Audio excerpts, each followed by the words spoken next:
Hi, this is Phil, and I'm here to tell you all about the Capes and Lunatics Patreon. Get early access to all of our interviews, including the monthly Chichester chats with writer and comic book legend DG Chichester, new episodes of classic Capes and Lunatics shows, including The Quantum Zone, This, That, or the Third, and many, many more specials, all completely uncensored. Access starts for $3 a month, full video when you pledge $5 a month. Check out the link in our show notes or go to patreon.com/capesandlunatics. Hope to see you there.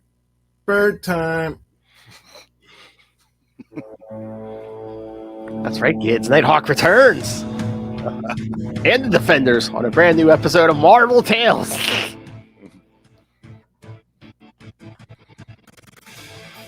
I have Phil joining me, as always, Defender for a minute. It is. Justin the Owl swooping back in to talk with Phil about another Defender story for Defenduary continues. Not a Nighthawk, a Justin the Owl. Yeah. Although I do love Nighthawk. Reading these Defenders issues has given me another appreciation for Nighthawk. Yeah, we'll have to discuss at the end of this because we'll discuss Nighthawk at the end of this. But yeah, because he has some solo stuff too. Yeah, there is something that comes after this that I've never read that maybe we should cover here. Yeah, nice. I like that idea. All right. So, yes. Well, tonight we're going to be doing a two-parter that begins in a Captain America issue. Yeah. And both of them written by one of our favorite writers, Mr. J.M. DeMatteis. Yes.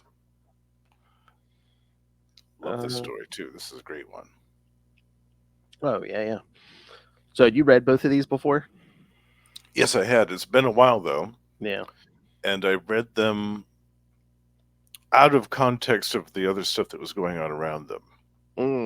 So when they kept referring to the professor, I kept thinking, who is the professor? Who's the professor? And then, of course, years later, it became obvious.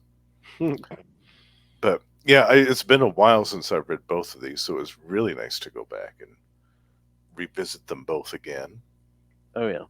And I can't remember if I read both issues consecutively. I don't think I did. I think I read either the second part first or the first part and then the second part later on, much later on. But it definitely wasn't consecutively. Yeah, I'd read this Captain America like way before I ever read the Defenders issue. Maybe that was how I read it too. I can't remember. Because I know getting back issues, I was getting Cap issues, and I read this before that. Yeah, it was just some random back issues that I got. It was like a pile of Defenders, and that issue happened to be in there. Yeah. Oh yeah. Speaking of, I think I'm gonna have to make a trip next week after Christmas because source at work told me a comic book store I usually don't go to. I guess they have a whole separate room for dollar comics.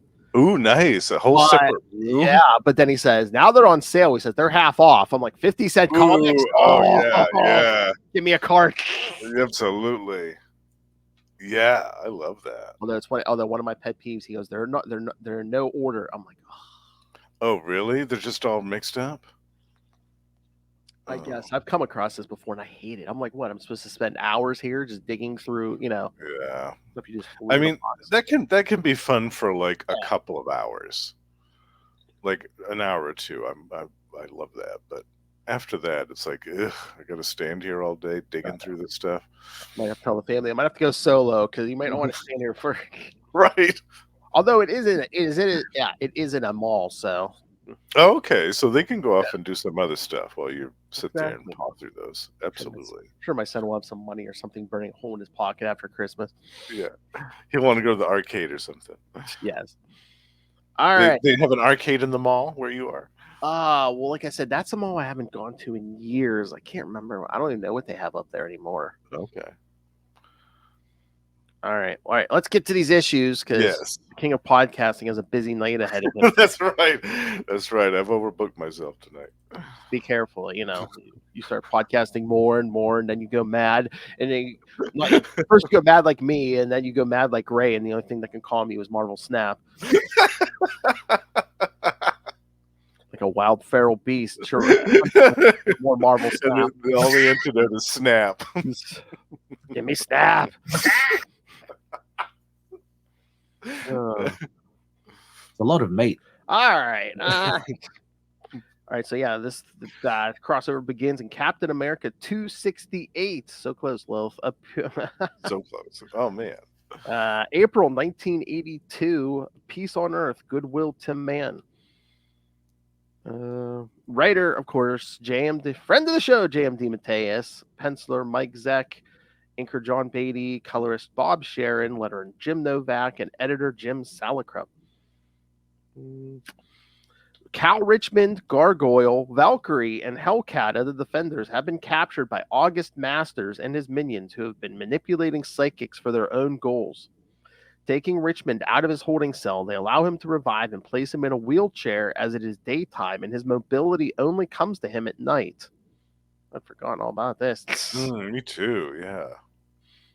Masters explains to Cal that everything he's told him to date has been true except for one glaring fact. He is not a member of the CID because the CID does not exist.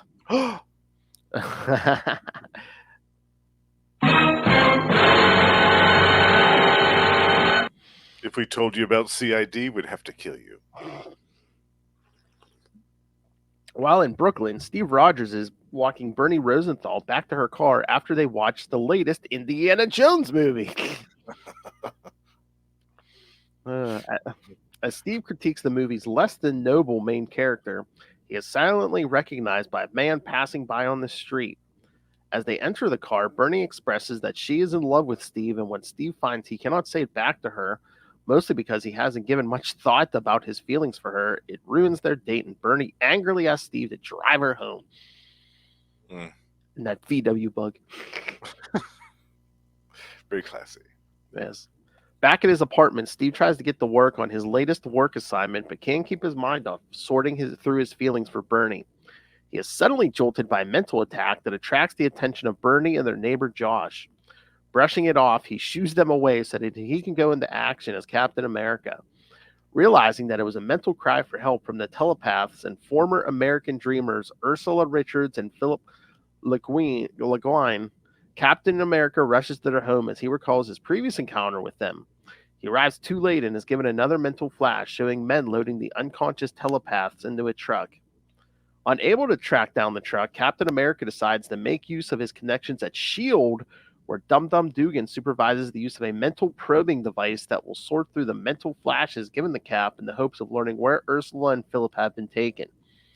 Although the machine is overloaded, the location is clear, a sleepy town in the mountains of Colorado. Back in the base of August Masters, Masters explains to the helpless Richmond that while his organization is not affiliated with the government, all its members are true patriots. I've heard that before. Yeah, where have I heard this before? Who seek to protect America's best interests and make it great again. That's right. America. I was joking with somebody at work today or yesterday. They were like, "Oh yeah, so and so likes anime." And they're like, "What are you into?" I said, "Marvel and DC, American comics, America."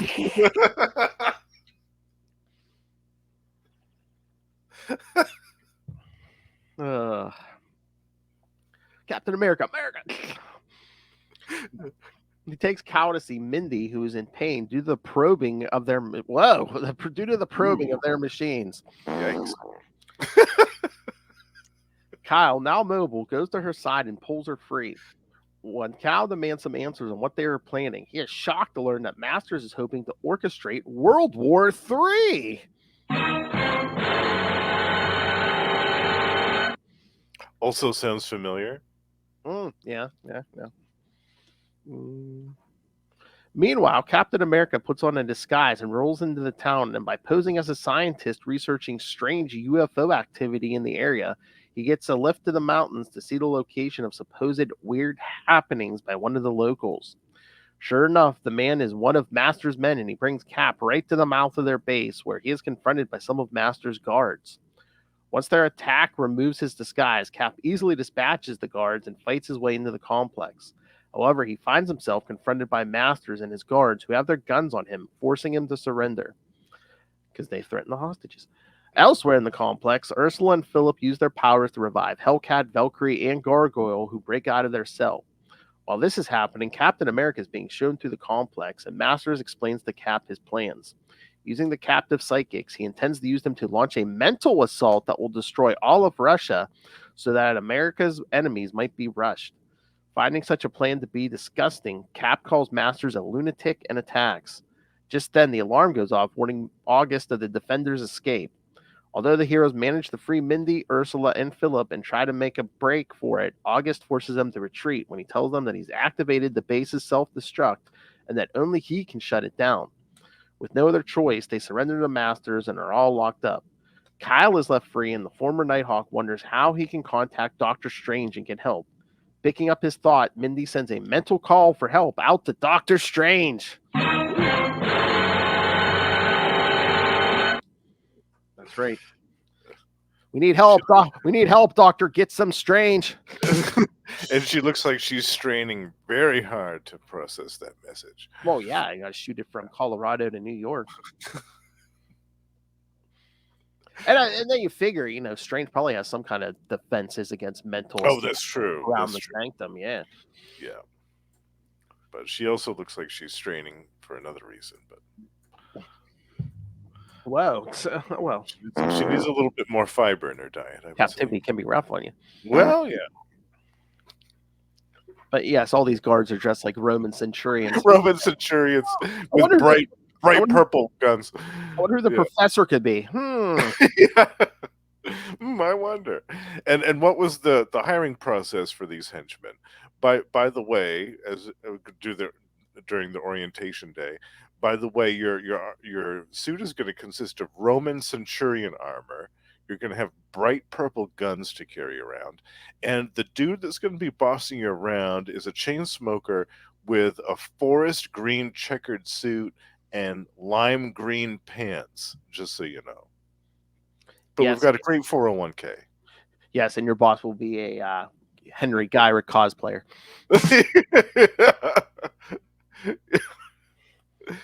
I was kind of surprised in this issue that Cap was taken in by August Masters' threat at the end when he threatens to blow up the whole complex.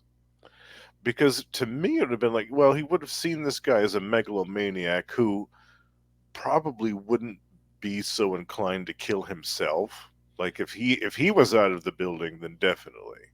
But because he was standing right there, because he would be the one dying in the midst of all this, I was kind of surprised that Cap didn't try to call his bluff on that. But yeah, but I mean, I know especially this era, like Demonteus is right now, where Cap, he's not the guy who gambles with innocent lives. That's true. Yeah, he's a super. If it was just Cap, he might have, but yeah, if there's innocent people, yeah, right, yeah. But yeah, I mean, and again, it almost seems like they back down a little too easily. So I mean. Yeah, it's like they're almost there, and then he says that, and he's got his finger right over the button, and then that's it. Yeah, that hiring process for those Roman centurions. I mean, and by the way, another part of the interview. By the way, you're going to be fighting lots of superheroes all the time. Just so you know, just to forewarn you. And the big boss, yeah, he might look different from time to time because he's been switch bodies. Yeah, that's true. Yeah, and he's known to fly off the handle at a moment's notice. Yeah.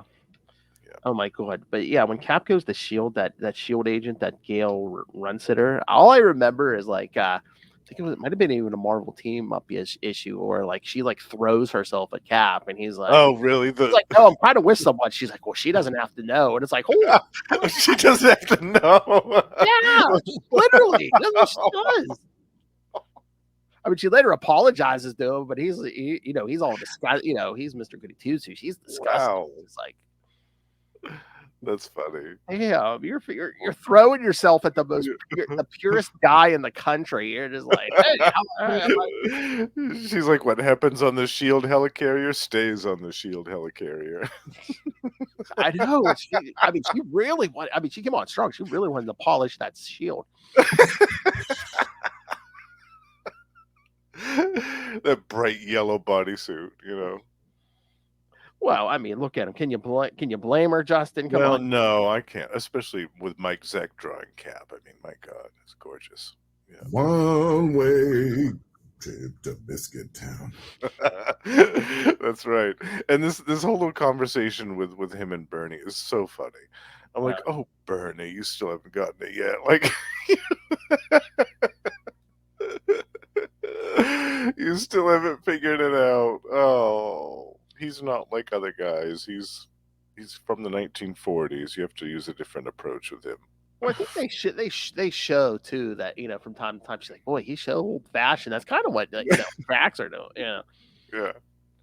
Again, I like Bernie. She's like my second favorite Cap girlfriend after Diamondback.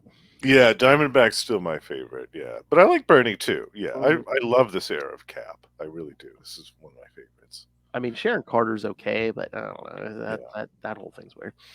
Yeah, I know. Because at first it was like, oh, in World War II, I did. Well, first it was sisters, then it became aunt and niece. But it's aunt and niece. That was first one got old. Let me get the younger version. Okay. Yeah, you look like Peggy. Yeah. Boy, wow, boy, you kiss better than your aunt. Well, sister or aunt. Wow, however we're doing it. Yeah.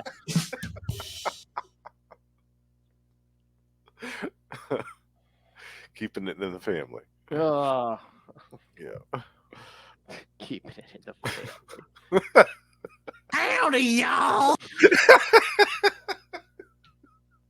I'm sorry, Russell. I had to do it. We also get a great scene in this issue where Cap goes into disguise. Oh yeah, I love it when he goes into disguise, when he gets the wigs out and all this stuff. It's so funny. It's the big comic book trope where they take off the rubber mask and he's wearing his cap mask. He's wearing his cap mask. That must be hot under there. You've got 5 different masks layered on. I mean, at least that's more believable when like Batman wears a rubber mask and he's still got like big bat ear mask underneath it, poking out underneath him. Or the ears were down and just like pop. I don't know that one. Yeah. Batman, my favorite character. Yeah. All right. And he's got his shield conveniently concealed underneath that leather jacket too. Yeah, because that's never noticeable. Yes, I love it. I love it when Cap goes into disguise. It's fantastic. And he's drinking at the bar, and talks that old dude to give him a drive up into the mountains with his Jeep. So good. Yeah, modern comics would have hand waved this whole sequence. We wouldn't have seen any of this stuff. Exactly. Yeah, we wouldn't have seen any of this stuff, but it's great. We get the details. I was gonna say, I don't know if we a lot of times we wouldn't even show Cap drinking a light beer, but I don't know. We really don't see him take a sip though either. That's true. Yeah. That might have been Perrier too, for all we know. I mean, I guess, and again, too, Cal might just be like, well, it might set off people's suspicions by going there and order like milk or something. So yeah, right. Yeah, no, I love the fight with the guards and stuff. Yeah, that was great. Valkyrie with her sword, swat is the sound effect as she hits them all with it. Yeah, and then the last time we got the rest of these Defenders, but now we got Gargoyle. Yes, I was happy that we got to have Gargoyle in this story. Mm-hmm. I think he joined just a little bit before this, right? Maybe, yeah. I'm trying to remember. I remember right. Did he join pre-DeMatteis, or like did DeMatteis bring him in? I can't remember. I thought that DeMatteis brought him in with his when he took over. Maybe that's another thing I got to go back and read. I haven't read some of these. There's holes in my Defenders reading. So me too. Yeah, but these are so fun. Yeah, great kind of stereotypical late 70s Marvel megalomaniac villains. Threatening to kill Russia, threatening to wipe out all of Russia with this massive telepathic attack. Oh, come on, Cap. They're just a bunch of dirty Reds. Come on.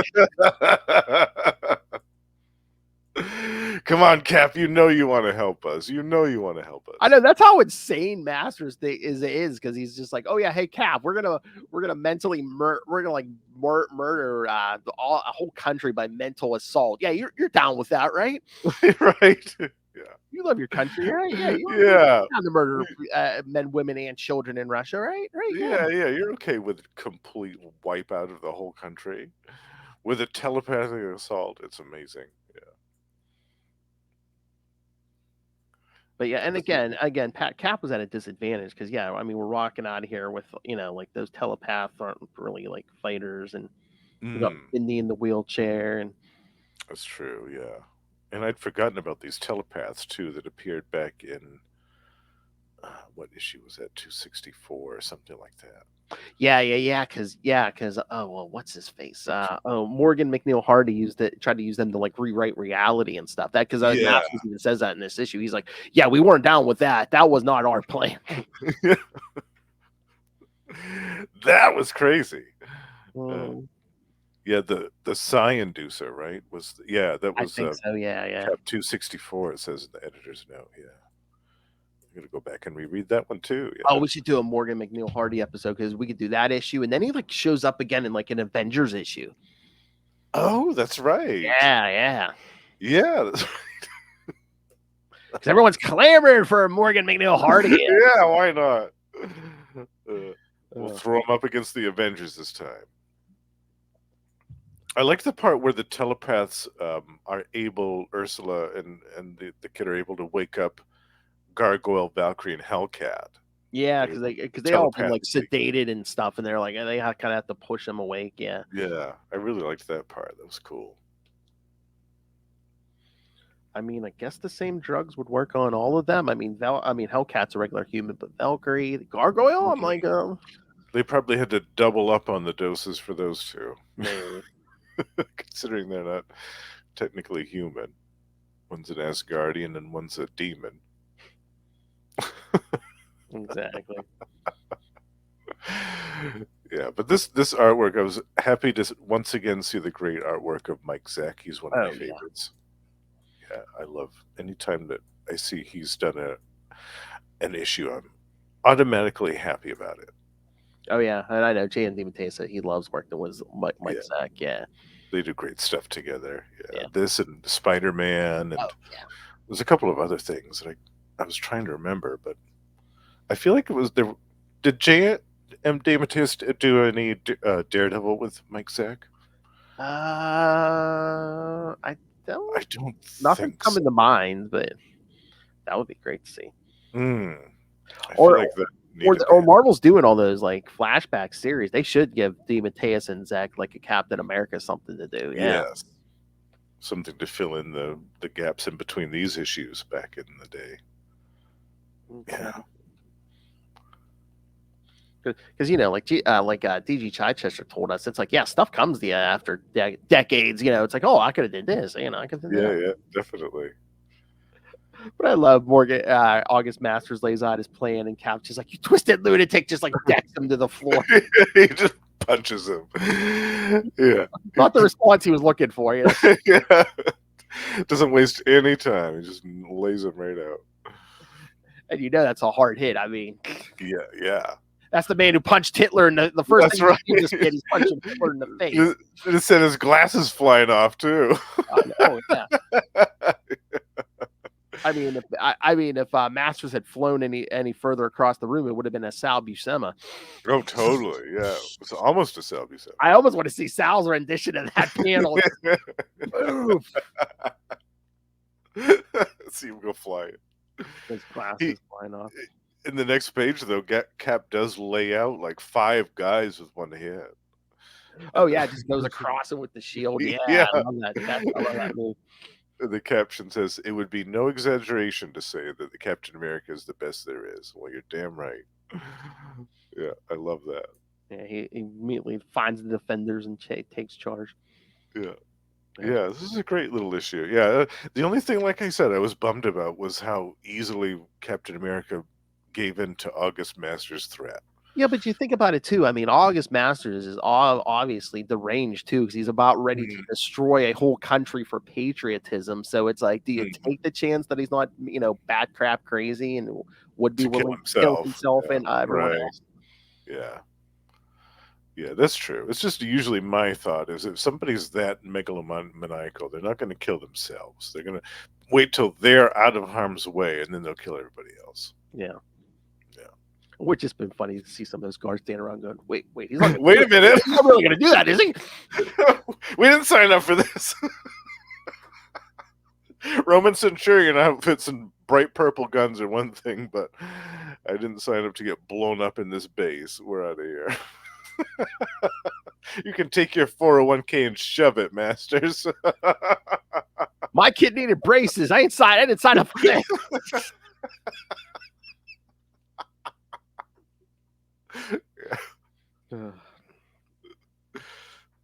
But that is good. Yeah, so we see Mindy at the end calling for Doctor Strange telepathically, which is a great way to segue into the part 2.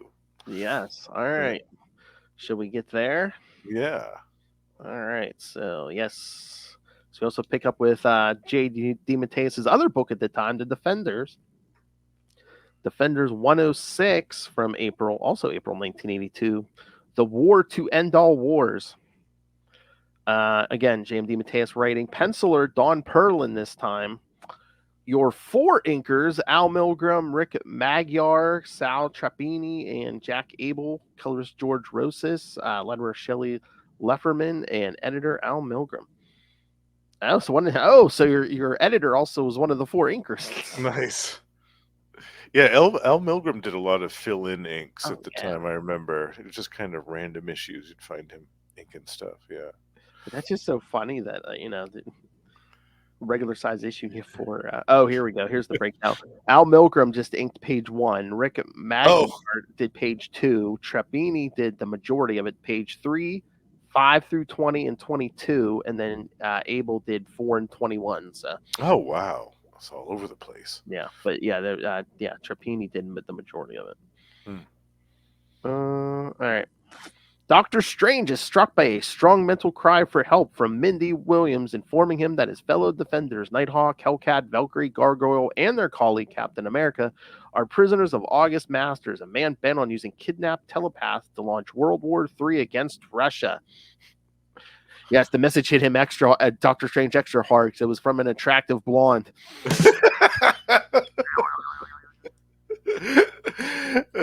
His side defenses were lowered just for that reason. The side defenses were low, but something else was up.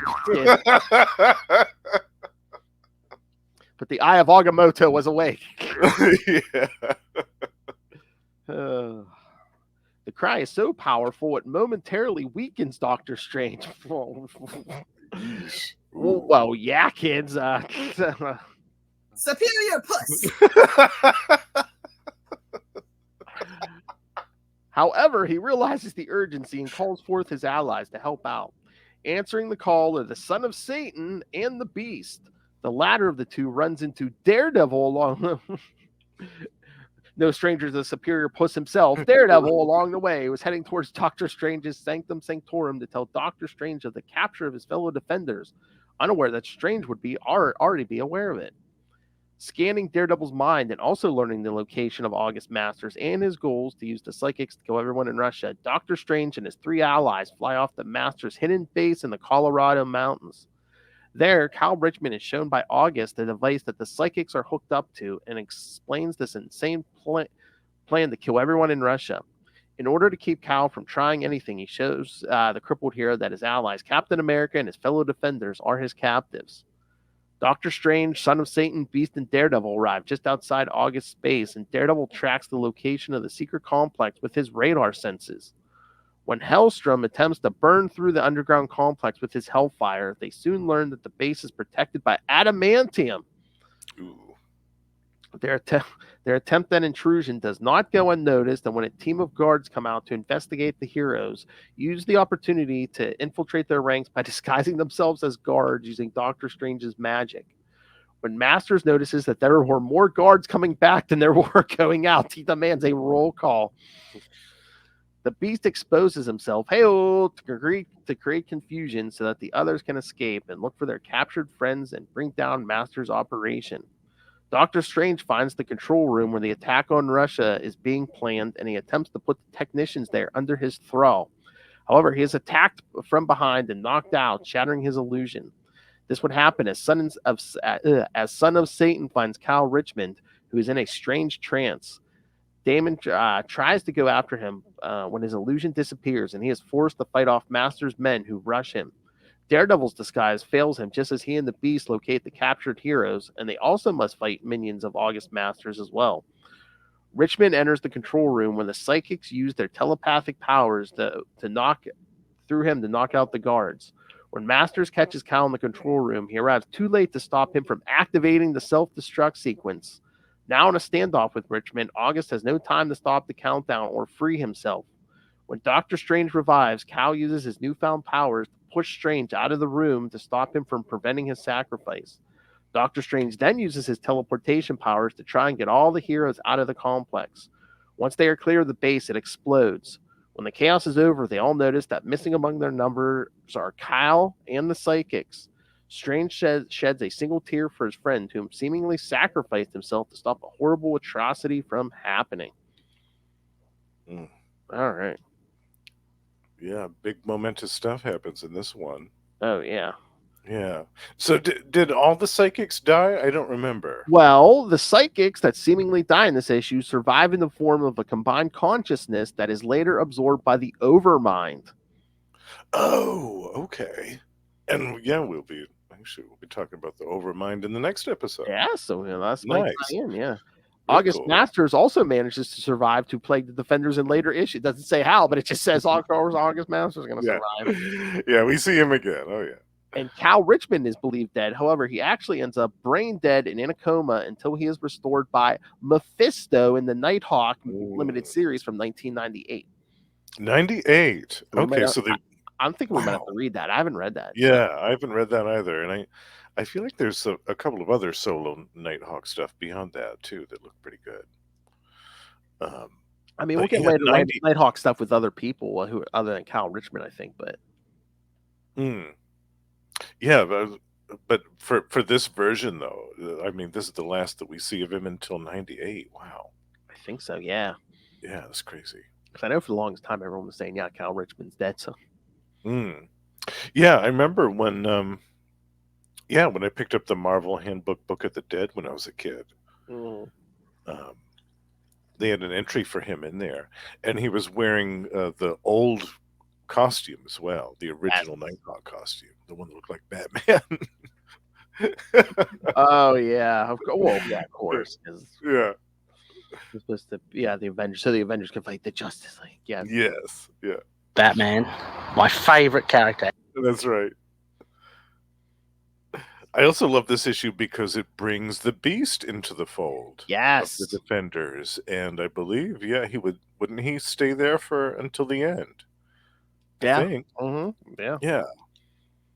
Yeah, because I mean, eventually he'll bring in his. But I think. I don't know. Do we get the new Defenders next time? Was it 112? Was that 112 through 114 or something like that? I feel like it's close. It's like within the next few issues after this. Yeah. Yeah, because eventually he'll bring in his buddies, Iceman and Angel. And Moondragon. We've got to see her too. Moondragon, yeah. Yeah. So yeah, that's coming up soon. Yeah. Yeah, because Beast pretty much stays here until X Factor starts. Yeah. So I love that lineup too. So yeah, it might be like 3-4 years. Beast is here until X Factor starts. I love it. I think that was my favorite lineup of the Defenders was Beast, Iceman, Angel, Gargoyle, Valkyrie, Moondragon. Oh yeah. Yeah.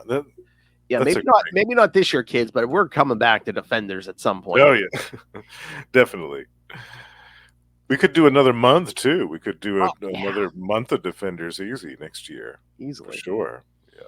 There's so many different eras to choose from as we've already seen. Yeah. Well, as you pointed out, I guess Cap could have took Master's bluff, because eventually everyone seems to survive this exploding base. So Right. Albeit in an altered form, I guess, with the Overmind thing. Oh, I'd forgotten all about that. Yeah, I'd forgotten all about that. That's cool. I gotta read that Nighthawk. I want to. Now I'm like, how the hell did he survive? You know? Yeah. If he was brain dead, he wasn't pulling himself out of the rebel. Yeah. Mm-hmm. Maybe they explained that the psychics did something before all that happened. Or does Doctor Strange pull him out and keep it a secret, so Oh yes. No, he's safe. Do a little identity crisis stuff. Yeah. And again, I love Daredevil, because they bring in Daredevil and everything. But it's like, okay, if this guy's like about to start war with Russia and everything, and and things are going to go way bad, wouldn't you be calling the Avengers? I'm like, especially they have Captain America hostage. You may want to join us. Yeah, right. Yeah, this is a big threat. Maybe the Avengers were busy at the time. Or at least try. Just be like, the Avengers, the Fantastic Four, I'm sure the Beast has the X-Men's number. I mean, come on. Oh yeah, and the Beast was still like a reserve Avenger. Yeah, so he still had his card. The Beast has everyone's number. Yeah. I petition for the Beast to be on the Fantastic Four so that he can be the one character that's been on every team. Yes. You know what they robbed us of? Beast should have did at least some time on the West Coast Avengers. Oh, totally. I know. Could you imagine him and Simon together? I mean, great. It would have been fantastic. Yeah, double dating on the town. Yeah. Oh man, it would have been great. And the chemistry between him and Tigra would have been phenomenal. Oh, I mean, not as far as romantic stuff, but just the banter between the two of them would have been great. Beast would have been like, how do you brush your fur? Huh? Yeah, right. Can you give me some pointers? How do you get mats out without shaving? Oh. I love it. Yeah, we were robbed of that. I feel like and also the Champions. He wasn't. The Beast wasn't a member of the Champions. So if that ever comes back, he needs to. Angel and Iceman were over there. Yeah. Right. Yeah, but I still think the Beast needs to be in the Fantastic Four just for a story, just for one story, so that we can say that he's been on almost every team. And I know there's a lot more people here, but it's like all of a sudden it seems like we're not doing a lot with Captain America. Yeah, I know. Yeah, I wonder why that is. I mean, for a story that like crossed over with his book, it's like all of a sudden he's almost like background in this story. Yeah. He doesn't really get any dialogue at all, really. That's what I was gonna say. Did he say? I mean, he gets like one word bubble on the last page, but besides that, he really say or do anything. Yeah, I mean, I know. Like, was it the beginning of this? Master says, "Yeah, he like drugged the Defenders and Captain America again." So, oh yeah, he's all drugged up. Yeah, that makes sense then. Yeah. I also love the part where the Beast is in disguise. He's in the magic disguise, and my identity's been lost. He's all hamming it up. He's like, "Oh, the ultimate crisis of modern man has befallen me." Hey, what's the matter with you? Oh, nothing really. I'm just a closet ham. That's all. He's bouncing around. I love it. See, this is the Beast. This is the Beast that I remember. I know. I think they're kind of trying to bring this Beast back and undo what they've been doing in the X-Men lately. Yeah, I hope so. Whenever I read about what they've been doing to him lately, I think it's a war crime. It's terrible. And in the next couple of months, I think we're finally coming to the end of the Krakoa deal. Okay. Yeah. Maybe they'll wrap it up with that then. I mean, it wasn't in the beginning. The Krakoa stuff wasn't bad. It's just gone on way too long. Yeah. It's been what, 5 years? That's a bit. Yeah. Because for a while, I mean, it seemed like they were treading water for a while. So it's just like. Time to switch it up a little bit. Oh, and if you love the Beast, kids, stay tuned for October. That's right. We're going to have a whole episode about the Beast. Early Beast, yes. Yeah, How did this Hank McCoy get all furry? Stay tuned for October, kids. that's right. And you will find out. For one of our Halloween episodes, yes. Yeah. What is that? Giant-sized chillers or something like that? Is it Astonishing? Or Astonishing Tales? or no, Amazing Adventures, maybe, or something. It's something like that. Adventures Yeah. is one of those. Yeah, I love it. But yeah, that seemed like I mean, we'll get to this in October, but that seemed like a theme they kind of had it in the 70s. Was that the 70s? Yeah, where it's like, oh, let's take a pre-existing character and like turn them like into like some kind of creature. Yeah, we'll mutate them somehow. Yeah, like Hank McCoy, Greer Nelson, Tigra. I mean, yeah. She was the cat for a little while, and then they thought, oh, let's turn her into a werewoman. John Jameson. Let's make him a werewolf. A werewolf. An albino werewolf, no less.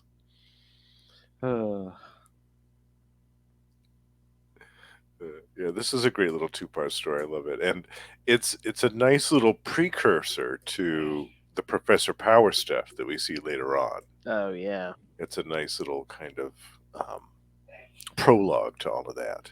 Mm-hmm. Yeah, because we really don't see this, but it's like on that last page where Cap's like, Doc, what happened? With the people we came here to rescue. So it's like, I'm sure Captain America feels like he failed, but he's like, all these people were dead or whatever. Yeah. If he only knew that they still live. All of them. Although probably the Roman Centurion guards are all dead, I guess. I know, we don't mention them, yeah. Yeah. I mean, they were all running out of there, but you can only run so fast. I'm calling the union. This don't seem legal. I love it. Oh, that's that's a possible future crossover with Russell and you guys on Gamma Charge. I mean, do some early Defenders. Well, any Defenders with the Hulk.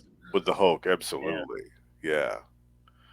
Especially from those first couple of years of the title. Oh yes, okay, with Silver Surfer and your Biscuit from the Sea. Yeah, that's right.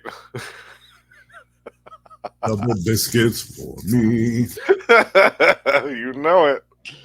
I'm always up for reading that early Defender stuff. I know you're always up for reading it. I know. Any day of the week. Oh, just wait till your birthday, my friend. There's a week in Namor, man. Yes, I'm very happy about that. Yeah, there's so many of these Defenders I haven't read. I want to read. I just look at these covers. I'm like, oh yeah. Yeah, the covers are great too. Painted ones later on, I think. I'm seeing Overmind on the cover of 117. Okay, yeah. I forget which is his first appearance. Oh, wait a minute.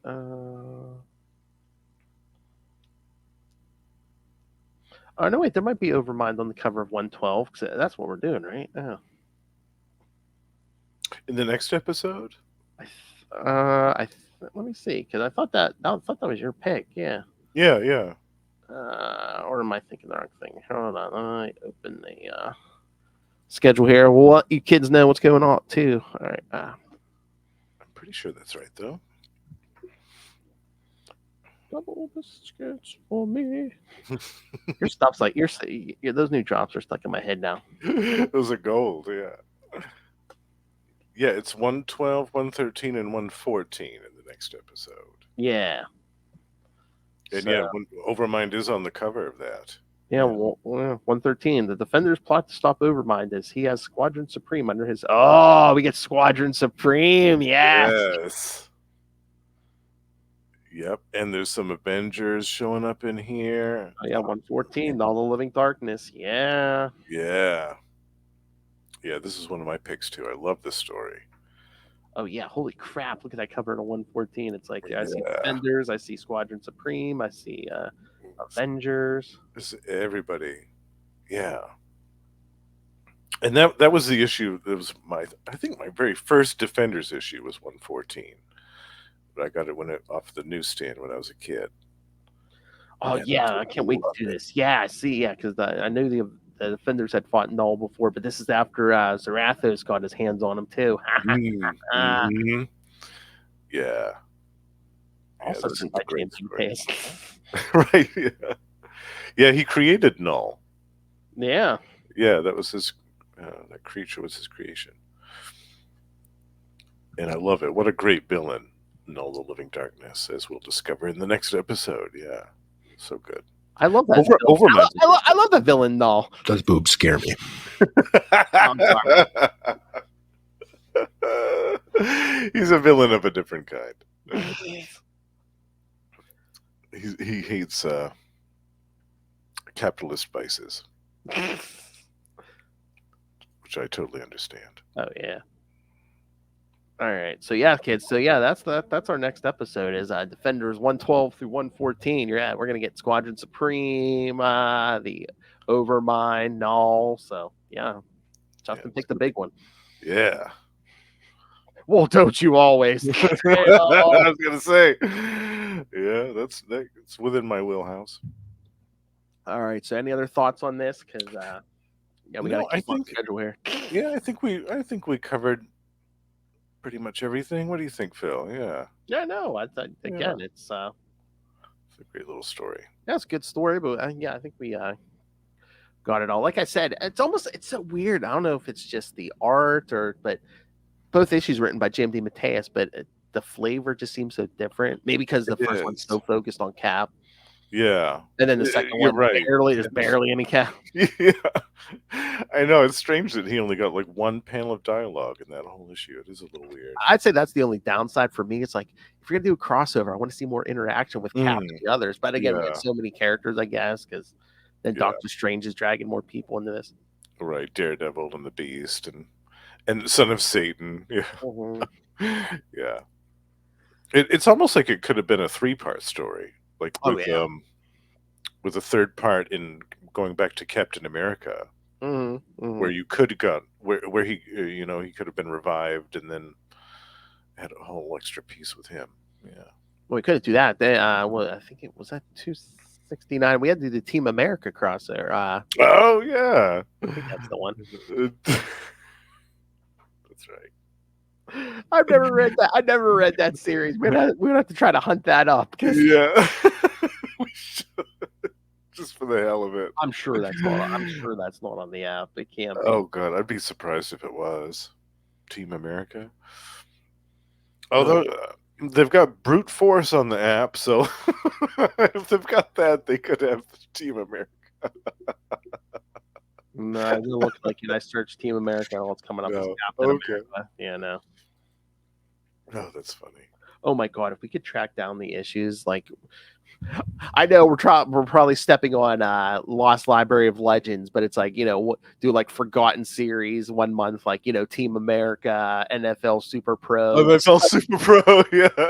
Stuff you probably never heard of it. If you have, only in hushed whispers in the back of like seedy comic book stores. Yeah. We could do another episode on Brute Force, even though I've already done it on Lost Library of Legends. We could still do it on Marvel Tales. I've never read it. Oh, you haven't read it? Yeah, oh no. Yeah, that'd be fun.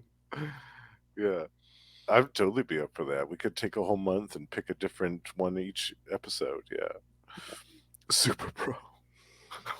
I've only read the one issue and I was just like, Night Watch. Night Watch. Oh. Because I spawned by any other name. Yeah. Night Watch. It could happen. It could happen. Oh yeah. Anything could happen on Marvel Tales, folks. Yes, as long as it's Marvel. I said we could cover some old Transformers. Joe. Yeah, those are Marvel. Yeah, that's right. Old Godzilla comics. Oh yeah. Didn't me and Russell are going to cover those on a future project. So didn't like Star Trek jump back and forth between like DC and Marvel? I feel like they were DC mostly. Yeah. Star Wars was on. Oh yeah. In the 80s, I remember that. And that lasted for quite a while. So we can even do that. I mean, Marvel. Yeah, those old 80s Star Wars. And so I have some of those. Some of those are pretty good. I have a few of those too. I remember, I think Ron Friends did the art. And Some of them, yeah. yeah. I'm trying to think of some other stuff that Marvel has done that's off the beaten path. All right, enough old man reminiscing. We got we gotta watch the clock. That's true. We're on a timetable now. This man's got plenty to do tonight. That's true. All right, kids. So, yeah. So as we said, next week we'll be covering for the last week of Defenduary, Defenders 112 through 114. So yes, please send us your thoughts. Email us CapesandLunatics@gmail.com or call the voicemail 614-382-2737. That's 614-38-CAPES. And again, send us feedback. You may win a prize. So that's right. And again, you can find all things Capes and Lunatics, episodes, social media, merchandise. Go buy a t-shirt, a phone case, something. And of course, please subscribe to our Patreon because again, you never know what you're going to get there. And I promise you in 2024, Lilith Hellfire will be more vicious and brutal than I played that for Will the other night. He was cracking up. That's right, kids. So if you like short women who are more vicious and brutal than ever, please subscribe to our Patreon. Find everything all in one place. That's tubespace.io/Capes and Lunatics Podcast Network. That's tubespace.io/Capes and Lunatics Podcast Network. All right. And now for the king of podcasting. Again, he's here every week on Marvel Tales. He is on Electric Mullet, the Superman podcast twice a month. He is on the last week of every month. Now with added Russell. On We Are the Night, the Batman podcast. Now talking the Azrael ongoing series from the 90s. It's so much fun. Yes. And of course, once a month we do Energon Universe, where again, the two of us and Russell talk the new Transformers and G.I. Joe stuff coming out of Image Comics. So. But there's more. All right. So lay it on the table, Justin. What else you got? If that isn't enough of me, you can also find me on Gamma Charge, the strongest podcast there is. My pal Russell. We are doing that 3 times a month now. And you can find us with the High Priest of Khonshu and Marvel Snap Champion Ray over, and our pal Sparky over on Predator and Prey, the Yucha podcast. That's twice a month. And Russell and I also have Gone the Form of Man, the Etrigan podcast, where we talk about DC's Demon. And last but not least, the Lost Library of Legends is still going strong. And in January, I will be talking about a Impact Comics title from 1991. Ooh. Going back to the 90s here, bitch. It's me, your old pal. I love it. And we know what it is, kids. That's right. Oh, that's naughty. That's right. You know it. All right, kids. Thank you for joining us again. One more week in Defenduary. Yes. Send in all your Defenders thoughts in the meantime. Oh, yeah. And then just wait, kids. In February, we're going to be getting half a month of Hawkeye and half a month of Rom. Yes. It's going to be great. The Archer and the Space Knight. Yes. Told you, you don't never know what you're going to get here, kids. That's right. All right, come back next time and play nice with your mental powers.